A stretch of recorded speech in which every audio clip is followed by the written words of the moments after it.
12 თებერვლის სავსემთვარეობაზე, რომელიც გვექნება ლომი მერწყულის ხერხზე, რომლის პიკი იქნება 17 საათზე და 55 წუთზე 24 გრადუსზე ურანთან დაძაბული ასპექტით. აქ მთვარე იმოძრავებს ლომის ზოდიაქოს ნიშანში, სადაც უფრო მეტად თვალშისაცემი და უფრო მეტად გაზვიადებული იქნება სიტუაცია.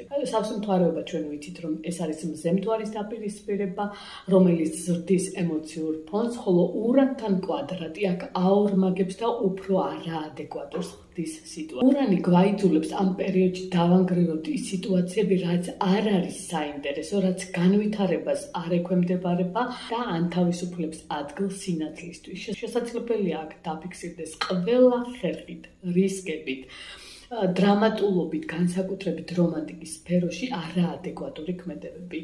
ბევრთან შესაძლებელია ამან დაასრულოს პარტნიორული ურთიერთობები, რადგან აქ უფრო მეტად გაზვიადებულ სიტუაციებს გადავეყრებით, მოერიდეთ აუცილებლად კამათს და დაპირისპირებას, განსაკუთრებით სასიყვარულო ურთიერთობაში, შვილებთან, ახლო ადამიანებთან, მეგობრებთან, ასევე იყავით ძალიან ფრთხილად აზარტულ თამაშებთან. მეთდურობა, ამბარდავნობა კარგს არაფერს მოგიტანთ.